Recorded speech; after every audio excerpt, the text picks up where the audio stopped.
Hello friends. Heart attack और heart failure के काफ़ी मेल पेशेंट्स में सेक्सुअल डिसफंक्शन यानी इरेक्टाइल डिसफंक्शन होता है, यानी उनका सेक्सुअल एक्टिविटी करने के दौरान प्रॉपर इरेक्शन नहीं हो पाता है या प्रॉपर सेक्सुअल स्टैमिना नहीं रह पाता है। आज इसके कारणों पर और कुछ इम्पॉर्टेंट इसके लिए जो टिप्स है उस पर बात करेंगे। ये काफ़ी कॉमन प्रॉब्लम है, हेजिटेशन की वजह से लोग कई बार डिस्कस नहीं कर पाते हैं, इसके कारणों को नहीं समझ पाते हैं, जिसकी वजह से कई बार साइकोलॉजिकल प्रॉब्लम और डिप्रेशन में चले जाते हैं। आज इस सब चीज़ों को हम डिस्कस करेंगे। टॉपिक पर जाने से पहले जो लोग हमारे चैनल पर नए हैं उन्हें रिक्वेस्ट करूँगा कि चैनल को सब्सक्राइब करें, वीडियोज़ को लाइक और शेयर करें। हार्ट फेलियर बेसिकली एक कंडीशन है जिसमें पूरे शरीर का ब्लड सप्लाई कॉम्प्रोमाइज़ हो जाता है। पूरे शरीर में जो सभी अंगों को मिलने वाला ब्लड है वो कम हो जाता है। जब आपके सेक्सुअल ऑर्गन्स में भी ब्लड सप्लाई कम हो जाता है तो कई बार जो इरेक्शन का जो प्रोसेस है जो कि ब्लड डिपेंडेंट होता है वो कम हो जाता है। नॉर्मली मेल पेशेंट में या मेल व्यक्ति में जो इरेक्शन होता है सेक्सुअल एक्टिविटी के दौरान वो इसलिए होता है क्योंकि पेनिस के अंदर बहुत सारा ब्लड भर जाता है और ये ब्लड की वजह से नसें फूल जाती है और जिसकी वजह से इरेक्शन होता है। लेकिन हार्ट फेलियर की वजह से ओवरऑल जब पंपिंग कैपेसिटी कम हो जाती है तो वहाँ पे जो ब्लड भरने का प्रोसेस है, जो नलियों के अंदर का प्रेशर है वो कम हो जाता है, जिसकी वजह से आपको प्रॉपर इरेक्शन नहीं हो पाता है। और जितना सीवियर हार्ट फेलियर होगा उतना ये ज़्यादा होने के चांसेस है। हर व्यक्ति को होगा ऐसा नहीं कह रहा हूँ। ऐसा नहीं समझना है कि हर व्यक्ति जिसको हार्ट फेलियर है और पंप फंक्शन कम है सबको सेक्सुअल डिसफंक्शन हो जाएगा, इरेक्टाइल डिसफंक्शन हो जाएगा, ऐसा कोई रूल नहीं है। और ऐसे होने के चांसेस बढ़ जाते हैं क्योंकि हर व्यक्ति को थोड़ा ब्लड सप्लाई कम होने की वजह से जो अंदर रिजिडिटी मेंटेन होनी है, अंदर जो ब्लड भर जाने की वजह से हार्डनेस जो आती है वो कम हो जाता है। इसके अलावा कई बार हार्ट फेलियर के पेशेंट्स में कुछ मेडिसिन जैसे कि बीटा ब्लॉकर्स, पेशाब बढ़ाने वाली दवा और कुछ ब्लड प्रेशर कम करने वाली दवाओं के साइड इफेक्ट से भी लोगों को इरेक्टाइल डिसफंक्शन हो सकता है और सेक्सुअल एक्टिविटी करने की इच्छा, जिसे लिबिडो बोलते हैं, वो भी कम हो जाता है। इसके अलावा वैसे भी हार्ट फेलियर में थोड़ा साइकोलॉजिकल इम्पैक्ट होता है। आदमी एंग्जाइटी, स्ट्रेस, डिप्रेशन में चला जाता है और ये डिप्रेशन, एंग्जाइटी बहुत ज़्यादा केसेस में सबसे इम्पोर्टेंट कारण होता है जिसकी वजह से पेशेंट्स में सेक्सुअल एक्टिविटी करने की इच्छा ही खत्म हो जाती है और करता भी है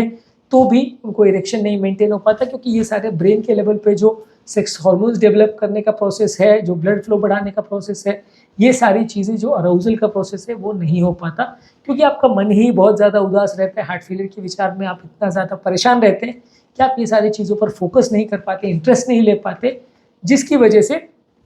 आपको प्रॉपर अराउजल नहीं हो पाता और आपका प्रॉपर एक्टिविटी नहीं हो पाती और वो बाद में और ज़्यादा डिप्रेशन करता है। एक तो आप वैसे ही हार्ट फेलियर की वजह से डिप्रेशन में होते हो और सेक्सुअल एक्टिविटी प्रॉपर नहीं कर पाने की वजह से डिप्रेशन और ज़्यादा बढ़ जाता है। इसके अलावा कुछ पेशेंट्स में बहुत ज़्यादा सुस्ती लगना, कमज़ोरी लगना और बहुत ज़्यादा बेचैनी होना, ये भी हार्ट फेलियर में होता है। इसकी वजह से भी उनका सेक्सुअल एक्टिविटी करने का डिज़ायर या इच्छा, लिबिडो खत्म हो जाता है क्योंकि हार्ट फेलियर में वैसे भी पूरे शरीर में ब्लड कम पहुंच रहा है तो आप बहुत ज़्यादा कमज़ोर फील करोगे, बहुत ज़्यादा सुस्त फील करोगे। जो पूरी बॉडी का मूवमेंट है या जो पूरी बॉडी में जो ताकत आनी चाहिए वो भी कंपैरेटिवली कम महसूस होती है, जिसकी वजह से कुछ करने की इच्छा नहीं होती और ओवरऑल भी आपका स्टैमिना कम हो जाता है। तो सेक्सुअल एक्टिविटी के दौरान बहुत सारी एक्टिविटी या पोजीशन में आपके लिए रिस्ट्रिक्शन हो जाता है क्योंकि आप थोड़ा बहुत भी अगर एग्जर्ट करते हो या थोड़ा बहुत भी फिजिकल एक्टिविटी करते हो तो कई बार सांस फूलने लगती है। ओवरऑल आपका स्टैमिना ही इतना कम हो जाता है कि आप कुछ भी एक्टिविटी नहीं कर पाते हो और ऑब्वियसली किसी भी तरह का अग्रेसिव सेक्सुअल एक्टिविटी जो होता है उसमें स्टैमिना इंपॉर्टेंट पार्ट प्ले करता है क्योंकि आप कुछ भी चीज़ करने के लिए या लंबे समय तक कुछ भी एक्टिविटी करने के लिए आपको एटलीस्ट बीच में ऐसा नहीं चाहिए कि बार बार आपको रुकना पड़ रहा है और सांस फूल रही है। अदरवाइज अगर आपको सेक्सुअल एक्टिविटी के दौरान बार बार अगर सांस फूलेगी तो कोई भी काम करने में आपको बार बार हेजिटेशन होगी और एक बार अगर ऐसा हुआ कि आपका इस तरह का काम करने के बाद बहुत ज़्यादा सांस अगर फूलती है तो अगली बार आप वापस से वो करना ही नहीं चाहेंगे क्योंकि मन घबराने लगेगा। आपको बार बार वो घबराहट भी मन में बैठ जाएगी, अब मैं कुछ करने जाऊँगा तो मेरा हार्ट फेलियर हो जाएगा या लंग्स में पानी भर जाएगा। तो वो घबराहट भी तीसरा फैक्टर बनती है, यानी कि एक तो वैसे ब्लड सप्लाई कॉम्प्रोमाइज़ था, दवाओं के साइड इफेक्ट से हो सकता है और ये घबराहट या फियर फैक्टर या साइकोलॉजिकल फैक्टर जो बैठ जाते हैं, ये सब की वजह से भी आपका कुछ भी एक्टिविटी करने की इच्छा ही नहीं होती और इन सब की वजह से आपका ओवरऑल इरेक्टाइल डिसफंक्शन ज़्यादा हार्ट फेलियर पेशेंट में देखने को मिलता है।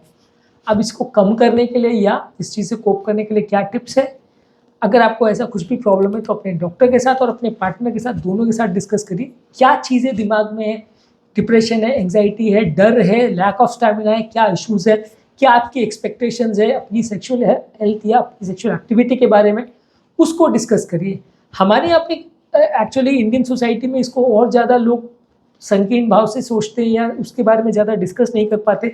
इसलिए ये फीलिंग्स और ज़्यादा बढ़ जाती हैं, क्योंकि लोग अपने डॉक्टर के साथ भी डिस्कस करने के दौरान शॉर्ट में या थोड़ा सा हिंट करते हैं, सर वैसा नहीं हो पाता, वो नहीं हो पाता, बहुत इशारों में बात करने की कोशिश करते हैं। सुनने में कई आपको श्रोताओं को हास्यास्पद लगेगा कि लोग इस तरह की बातें करते हैं, लेकिन एक्चुअली में जब ओपीडी में आपके सामने पेशेंट आता है तो वो कई बार बोलने में हेजिटेट करता है, खासकर तब जब वहाँ कोई नर्स हो या कोई दूसरा पेशेंट हो या कोई रिलेटिव हो, कोई भी अगर ऐसा हो तो पेशेंट बहुत ज़्यादा हेजिटेंट हो जाता है और बोलने में उनको डर लगता है, खासकर जो लोग का उम्र ज़्यादा है। ज़्यादातर लोग ऐसा मान के चलते हैं कि सेक्सुअल थॉट्स और इस तरह की एक्टिविटी यंग लोग को इसके बारे में फिक्रमंद होना चाहिए, सोचना चाहिए, पर जिस व्यक्ति को अगर 40-45 की एज हो गई तो उसके बाद लोग इसके बारे में बात करने में और ज़्यादा हेजिटेंट हो जाते हैं। तो ये एक और कारण होता है कि जिसकी वजह से मन में और ज़्यादा थॉट्स आने लग जाते हैं और ज़्यादा डिप्रेशन और एंग्जाइटी होने लग जाता है, और ये एक विशियस साइकिल बन जाता है। जितना डिप्रेशन एंग्जाइटी होगा उतना इरेक्टाइल डिसफंक्शन होगा, और जितना इरेक्टाइल डिसफंक्शन होगा उतना और डिप्रेशन बढ़ जाएगा, तो एक तरह से साइकिल चालू हो जाती है इसकी। इसके अलावा आपको ये कोशिश करना चाहिए कि आपकी हेल्थ केयर प्रोवाइडर या रिहैबिलिटेशन प्रोग्राम के दौरान अगर कोई नर्स या स्टाफ आपको सिखा रही है तो उससे थोड़ा डिस्कस करिए इसको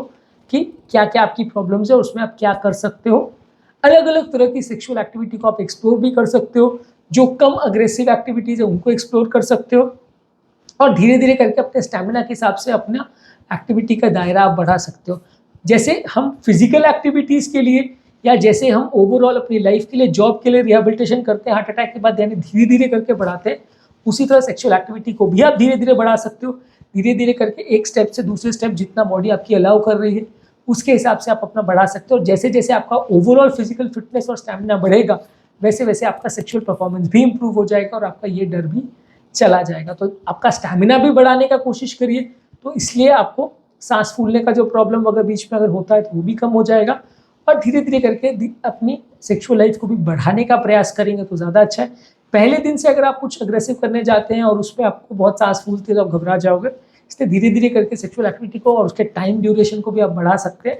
तो फिर आप ज़्यादा अच्छी तरह से उसमें कर पाओगे और आपको ज़्यादा प्रॉब्लम्स नहीं होगी, बहुत ज़्यादा आपको सांस का प्रॉब्लम या इरेक्टाइल डिसफंक्शन का प्रॉब्लम या प्री मैच्योर इजैकुलेशन या इस तरह का प्रॉब्लम ज़्यादा नहीं होगा।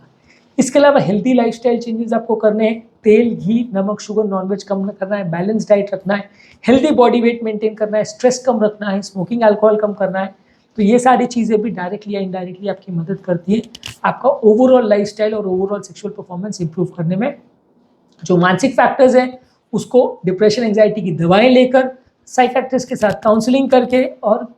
फैमिली मेम्बर्स और डॉक्टर्स के साथ डिस्कस करके जो मन में आपके डर है, आपके मन में जो हेजिटेशन है, घबराहट है, उसको आप दूर कर सकते हो और over a period of time ये सारे प्रॉब्लम्स और ये घबराहट के विशेष साइकिल से निकल सकते हो, डिप्रेशन के साइकिल से निकल सकते हो। हालांकि ये सारी ही चीज़ों में बहुत ज़्यादा पेशेंस की ज़रूरत है। कई बार क्या होता है कि एक दो बार अगर आपको प्रॉब्लम आ जाती है तो आप घबरा जाते हो और दोबारा कुछ नहीं करना चाहते, तो आपको थोड़ा पेशेंस रखना पड़ेगा। धीरे धीरे जैसे जैसे स्टैमिना आपका इंप्रूव हो वैसे वैसे अपने आप को नॉर्मल लाइफस्टाइल में आपको डालना पड़ेगा, और उस हिसाब से आपको अपनी अंडरस्टैंडिंग और अपना सोच विचार की क्षमता को और सारी चीज़ों को समझने की ताकत को भी इम्प्रूव करना पड़ेगा। इस बारे में जानकारी भी प्रॉपर होना ज़रूरी है। कई हार्ट के पेशेंट्स या कार्डियक इशूज से परेशान पेशेंट जो है बीमारी के बारे में खुद को एजुकेट नहीं करना चाहते, सब चीज़ डॉक्टर्स के भरोसे छोड़ देते हैं। ऐसे केस में आप अपनी प्रॉब्लम्स को और अपने इशूज़ को डिस्कस नहीं कर पाओगे, और कई दिनों के बाद आपका ओवरऑल सारी लाइफस्टाइल जो है, आपका सारा जो स्टैमिना है, सारा आपका जो ओवरऑल मेडिसिन से रिलेटेड या लाइफ से रिलेटेड या हार्ट अटैक से रिलेटेड जो भी इश्यूज होंगे वो आप समझ नहीं पाओगे, सब चीज़ डॉक्टर के भरोसे छोड़ दोगे, और वो लिमिटेड इन्फॉर्मेशन की वजह से बाद में आपको तकलीफ होने का चांस बढ़ जाएगा। इसलिए हर बीमारी के बारे में, हर एस्पेक्ट के बारे में जानना और समझना ज़रूरी है, और यही शायद हमारे चैनल का पर्पस भी है कि हम इस बारे में या हार्ट से रिलेटेड प्रॉब्लम से के बारे में आपको बताते हैं ताकि आप खुद को एजुकेट कर सकें और चीज़ों को बेटर वे में मैनेज कर सकें। अगर कोई मेडिसिन का प्रॉब्लम आपको हो रहा है, बीटा ब्लॉकर्स वगैरह के हिसाब से प्रॉब्लम हो रही है, तो उसको आप चेंज कर सकते हैं, बंद कर सकते हैं। टडालाफिल या वाइग्रा को भी आप यूज़ कर सकते हैं, लेकिन सावधानी के साथ कि इसके साथ आप नाइट्रेट्स को ना यूज़ करें। इस प्रॉब्लम को भी डिस्कस करने के लिए मैंने एक सेपरेट वीडियो किया है, वो आप हमारे चैनल पर देख सकते हैं। तो वो भी एक सेपरेट इशू है कि टडालाफिल या वाइग्रा भी अगर आप लेते हैं, सिल्डेनाफिल भी लेते हैं, तो उसके साथ आपको नाइट्रेट्स या जो नलियों को डायलेट करने वाली दर्द निवारक हार्ट की जो दवाएं हैं उसको नहीं लेना है, नहीं तो सडनली बीपी बहुत ड्रॉप हो सकता है और तकलीफ हो सकती है। उसको अवॉइड करें। कम से कम 48 घंटे का गैप दोनों के बीच में होना चाहिए। और जो भी आपकी प्रॉब्लम है उसके बाद में रेगुलर फॉलोअप करिए। अगर आज प्रॉब्लम आ रही है, डॉक्टर ने आपको काउंसलिंग या चेंज किया, नहीं ठीक हुआ, थोड़े दिन के बाद फिर मिलिए, उससे भी ठीक नहीं हो रहा तो उसके लिए दवा लीजिए, फिर भी ठीक नहीं हो रहा तो साइकेट्रिस्ट को मिलिए। तो रेगुलर आप उसको टच करेंगे, डॉक्टर के साथ भी डिस्कस करेंगे, तो कहीं ना कहीं आपकी प्रॉब्लम का सोल्यूशन निकलेगा। उसी प्रॉब्लम को अगर आप मन में दबा के बैठे रहेंगे तो फिर वो कभी सॉल्व नहीं होगी और आपके लिए लॉन्ग टर्म डिप्रेशन का कारण बनेगी। उम्मीद करूँगा कि आज के टॉपिक में कुछ नई बातें जानने को मिली होगी। जो लोग हमारे चैनल पर नए हैं उन्हें रिक्वेस्ट करूँगा कि चैनल को सब्सक्राइब करें, वीडियोज़ को लाइक और शेयर करें।